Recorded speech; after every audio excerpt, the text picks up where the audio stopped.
Estamos nuevamente en este pequeño experimento de leer el libro La Sociedad de la Sociedad de Niklas Luhmann. La semana pasada revisamos el prefacio y aparte de eso hicimos como una introducción general.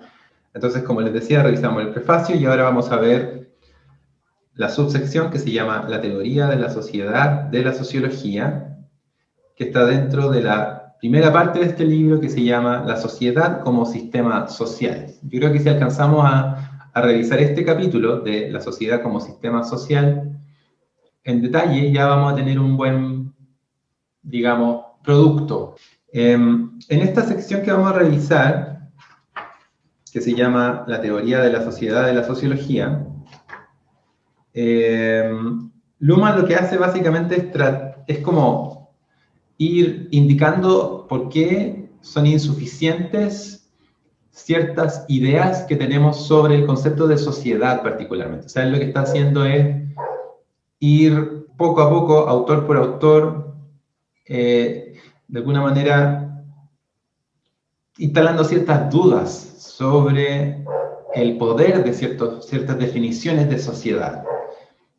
Lo primero que hay que entender es que Luhmann sí quiere definir sociedad y probablemente esa es una de las cosas más originales de su trabajo, porque mucha sociología y mucha teoría social no se interesan ya en definir sociedad, y de hecho la definición de sociedad en general uno la encuentra en los manuales, como manual de primer año de sociología o de primer año en un curso de ciencias sociales, como propuestas más bien pedagógicas, puntos de partida que cada vez más rápido se vuelven insuficientes. Cada definición que intentamos hacer de sociedad probablemente va a encontrarse con problemas rápidamente. Luhmann, y esto yo encuentro que es un poco testimonio de la seriedad de su proyecto, como que no quiere dejar esta pregunta sin respuesta. La pregunta sobre qué es la sociedad, y de hecho todo su trabajo teórico y su obra giran en torno a hacer una definición contundente, epistemológicamente solvente, digamos, de la idea de sociedad. Dice Luhmann, las siguientes investigaciones se ocuparán del sistema social llamado sociedad moderna. Un intento de tales características, y esto es de lo que hay que rendir cuentas primero, actualiza una relación circular con su objeto, aunque en realidad ni siquiera se haya establecido cuál debiera ser su objeto. Estamos partiendo, ¿no? Al término sociedad no se asocia de hecho una representación unívoca, y lo usualmente designado como social tampoco muestra referencias objetivas uniformes. Vamos como reconociendo la dificultad, ¿no? Además, el intento por describir a la sociedad no puede hacerse fuera de la sociedad. Y en esto Luhmann insiste en aquello que nosotros desarrollamos en el capítulo anterior, esta cuestión de que la descripción de la sociedad ocurre dentro de la sociedad y por lo tanto lo que describimos es una sociedad que se autodescribe. Como decíamos, el intento por describir a la sociedad no puede hacerse fuera de la sociedad. Hace uso de la comunicación, este intento. Activa relaciones sociales, definir la sociedad. Y se expone a la observación en la sociedad. Entonces, como quiera que pretenda definirse el objeto, la definición misma es ya una de las operaciones del objeto. Al realizar lo descrito, la descripción se describe también a sí misma. La descripción debe, pues, aprehender su objeto como objeto que se describe a sí mismo. Y aquí está, obviamente, la ambición, ¿no?, de la teoría de Luhmann, describir su objeto como objeto que se describe a sí mismo. Usando una expresión proveniente del análisis lógico de la lingüística, podría decirse que toda teoría de la sociedad presenta un componente autológico. Quien por razones teórico-científicas lo juzgue improcedente, entonces debe renunciar a una teoría de la sociedad, a la lingüística y a otros muchos campos de conocimiento. O sea, el que quiera definir a la sociedad y el que quiera describir a la sociedad va a tener que hacerse cargo del hecho de que esa descripción ocurre dentro de la sociedad. Y esto es algo que En otros campos de la ciencia no ocurre. Y en, por ejemplo, la física o en la química o campos más especializados. No ocurre con toda la paradoja que se genera en la sociología y en las ciencias sociales, que describen un objeto que está autodescribiéndose a través de las ciencias sociales. La sociología clásica intentó establecerse como ciencia de los hechos sociales, hechos entendidos a diferencia de las meras opiniones, valoraciones, ideologías preconcebidas. Dentro del marco de dicha distinción no habría nada que objetar. Sin embargo, el problema radica en que la determinación de hechos, es decir, establecer que algo es un hecho, solo se presenta en el mundo como un hecho, es decir, describir algo como hecho es un hecho. Esto significa que la sociología necesitaría tomar en cuenta su condición de ser ella misma un hecho. Necesidad que se impone al ámbito total de su investigación y no se resuelve tan solo con el interés específico de una sociología de la sociología. Como se sabe ahora, esto rebasa las premisas de una lógica bivalente. El problema puede relegarse de manera pragmática escogiendo temas de investigación restringidos, por ejemplo, hacer la sociología de las comunidades aborígenes australianas en el norte de Australia, es decir, hacer un objeto territorialmente muy específico y haciendo eso, hacer como que se puede hacer algo más puro, porque algo como lo suficientemente aislado. Esa opción no es válida, de acuerdo al número. En el ámbito de una teoría de la sociedad, esta idea no se sostiene, pues el trabajo en una teoría de esta naturaleza termina necesariamente enredado con operaciones autorreferenciales.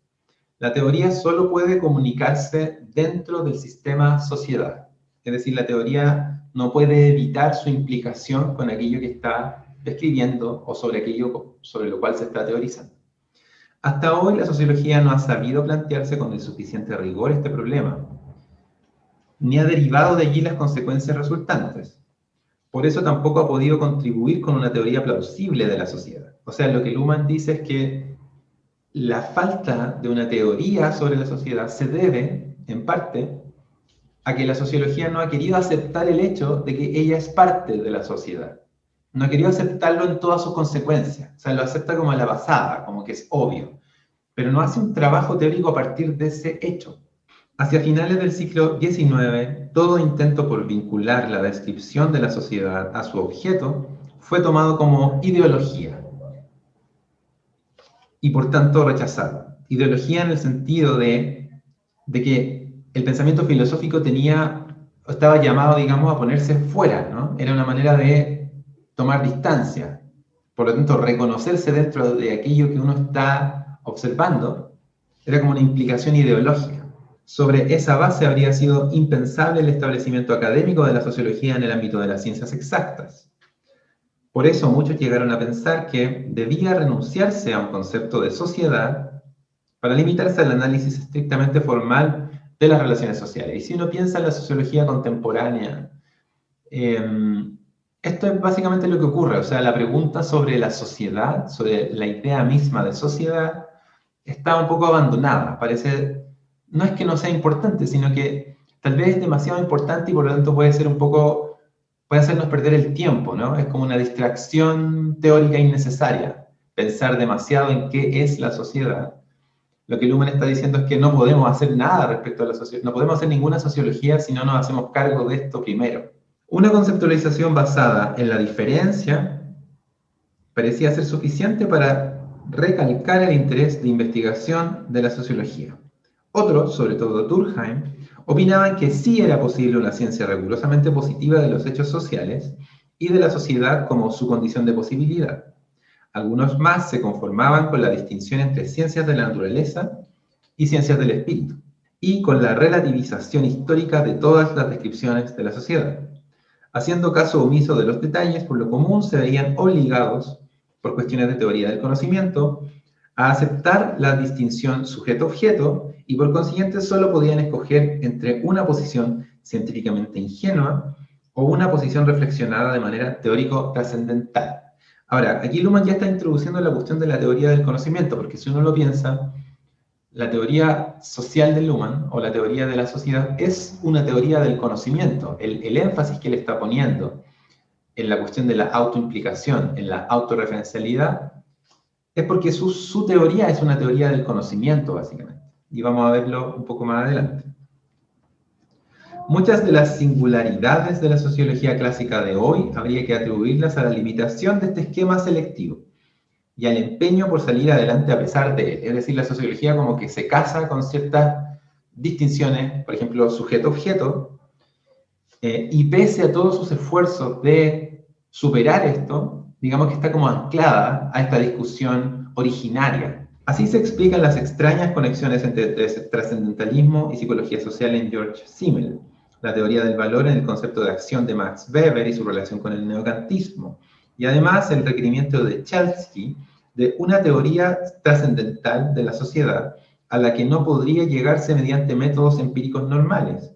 Pero como el concepto de lo trascendental se comprometía con el sujeto único, fue imposible ir más allá. Es decir, como la manera de solucionar el establecimiento del objeto de la sociología, en esta etapa, digamos, de la reflexión sociológica, se basó en una especie de trascendentalismo que permitía conectar como individuo y sociedad. Más allá, o sea, pese a las dificultades empíricas de establecer esa conexión, la conexión se asumía como algo a priori, ¿no? Como algo trascendental. Hoy día estas posiciones son de interés exclusivo para quienes se dedican a hacer la exégesis de los clásicos.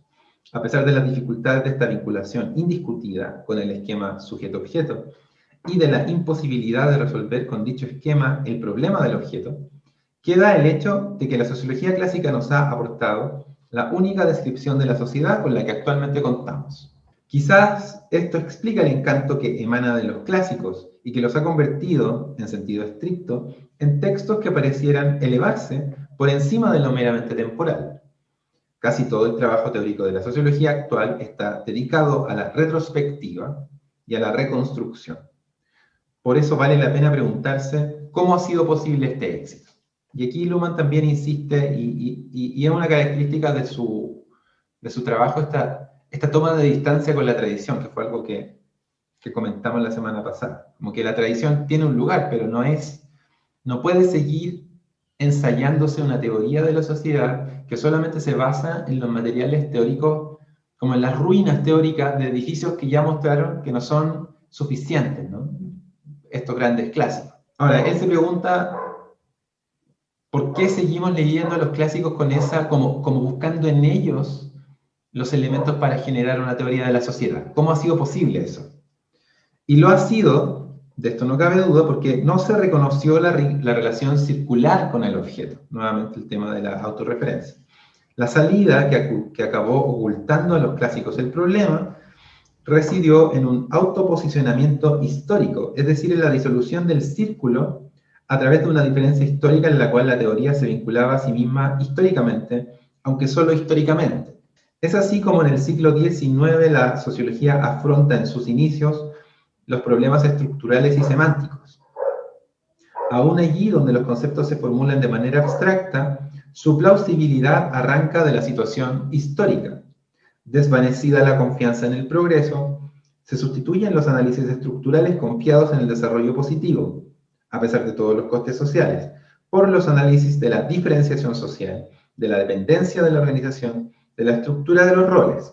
Se abandona el concepto de sociedad propio de la economía política, centrado en la economía, que prevalece desde los últimos decenios del siglo XVIII, y se abre la discusión sobre quienes creen en una determinación más bien material o económica, o más bien espiritual, cultural, de la sociedad. Al mismo tiempo adquiere significado la posición del individuo en la sociedad moderna. Esto es súper interesante. Este llega a ser el tema central del análisis sociológico, tema a partir del cual, sin embargo, la sociedad es vista entre tanto con mayor escepticismo, puesto que ya no se considera una totalidad destinada sin más al progreso.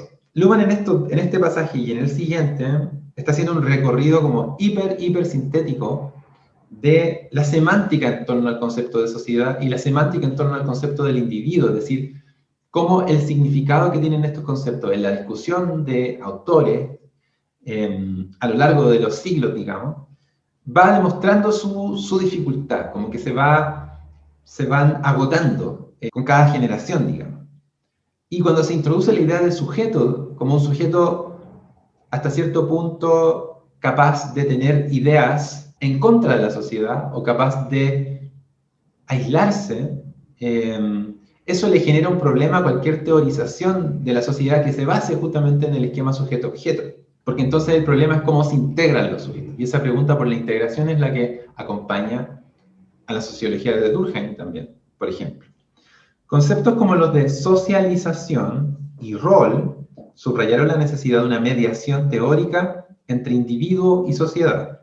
Al lado de la diferencia histórica, esta distinción, individuo-sociedad, ha adquirido la función de eje teórico, aunque, igual que en el caso de la historia, aquí tampoco queda planteada la pregunta por la unidad de la distinción. Si bien la pregunta sobre qué es la historia se soslaya sistemáticamente, el problema de cuál es la unidad de la diferencia entre individuo y sociedad ni siquiera se ha reconocido como problema porque, siguiendo la tradición, se parte del supuesto según el cual la sociedad está compuesta por individuos. Supuesto. He aquí la base del análisis crítico de la sociedad que nadie se atreve a deconstruir preguntando por la unidad que prevalece en la diferencia entre individuo y sociedad. A ver, ¿a qué se refiere con la unidad que prevalece en esta distinción? Básicamente, si existe esta distinción, es porque fue posible sobre la base de algo más. Se arma la distinción sujeto-sociedad en un contexto o en un plano, en un medio. No son distinciones naturales, digamos. ¿Cómo se genera? ¿Cuál es la unidad de esa distinción? ¿Cómo se sostienen estas dos cosas como distintas? Por último, el escepticismo que en Max Weber se vuelve posible por la disposición de teoría se difunde hasta llegar a la condena del racionalismo occidental moderno. Digamos que esta es una de las características de Weber, que no es solo un autor como, digamos, fundacional de la sociología, como lo es Durkheim, cuyo proyecto es permanentemente crear una sociología, crear una ciencia de la sociedad. En Weber hay al mismo tiempo un cierto diagnóstico sobre la modernidad. Eso es lo que lo hace tan fascinante para mucha gente. Un diagnóstico bastante pesimista, que termina derivando en la condena del racionalismo moderno. Puede, además, traerse a la memoria que al mismo tiempo nace una literatura. No nos referimos a una literatura teórica, sino como a novelas, afirmando que el individuo moderno no puede encontrar, ni en la sociedad ni fuera de ella, fundamento seguro para la autoobservación, para la autorrealización o, como se dice en una fórmula de moda, para su identidad. Piénsese en Flaubert, en Mallarmé, en Henry Adams o en Antonin Artaud, solo para mencionar algunos nombres. Es decir, las novelas son el testimonio de que esta como abismo entre sujeto y sociedad es... O sea, las novelas lo declaran como abismo, es decir, el desarrollo de la individualidad, el desarrollo del sujeto y su incapacidad de encontrarse, de encontrar un lugar, digamos, en la sociedad. Después de los clásicos, y por tanto desde hace casi 100 años, la sociología nos ha mostrado progresos dignos de mención en la teoría de la sociedad. Como consecuencia de la disputa ideológica del siglo XIX, disputa que, en principio, quiso evitarse, la paradoja de una comunicación sobre la sociedad en la sociedad se resolvió en las controversias teóricas mediante fórmulas como estructuralista, procesualista, dominación-conflicto, afirmativo-crítico y hasta conservador-progresista. Aunque en el recuadro de tales frames, sostener la posición propia lleva necesariamente a enfrentarse a la posición contraria, es decir, obliga a incluir lo excluido. Por eso, el optar por una parte y no por otra, termina infectado por la paradoja. El despliegue de la paradoja a través de controversias llegó a ser convincente mientras fue posible atribuirles sentido político, aunque cada vez eso se logra con menos éxito en vista de la propia dinámica del sistema de la política, y a pesar de que los intelectuales sigan haciéndole el juego. Evidentemente la sociología ha hecho muchos avances en los campos de la metodología y de la teoría, y sobre todo en el de la acumulación de conocimiento empírico, pero se ha ahorrado la descripción de la sociedad como un todo. Quizás Quizá esto se deba a la existencia de una autocoacción a fin de mantener la distinción sujeto-objeto. Mientras tanto, se han ido desarrollando investigaciones especiales, como la sociología de la sociología, y recientemente se ha llegado a una especie de sociología reflexiva del conocimiento. En esos contextos surgen problemas de autorreferencia, aunque se los aísla como fenómenos especiales y se les trata como singularidades o como dificultades metodológicas. Lo mismo vale para la figura del self-fulfilling prophecy. Luhmann aquí sigue desarrollando, digamos, la explicación de por qué no nos hemos enfrentado a la circularidad de la sociología y por qué no hemos fundado, digamos, una teoría de la sociedad sobre esa circularidad, sobre esa autorreferencia, y cómo estos distintos desplazamientos han tratado como de despejar, minimizar, ocultar, digamos, ese problema. Aunque en los tiempos remotos, de aquí me salté un párrafo, aunque en los tiempos remotos no puede hablarse sin ciertas reservas de sociedad, la descripción de la vida social del ser humano se orientó en una larga historia por ideas para las cuales no era suficiente la realidad tal como se presentaba. Así pasó con la tradición vetero-europea y con su ethos por la perfección natural del hombre, con su empeño por lograr la educación y el perdón de los pecados.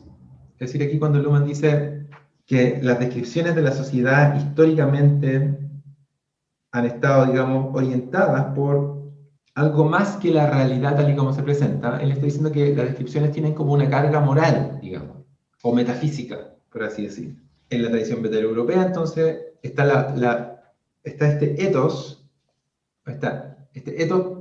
por la búsqueda de la perfección natural del hombre, en su empeño por lograr la educación y el perdón de los pecados. O sea, hay una herencia también cristiana en las descripciones de la sociedad.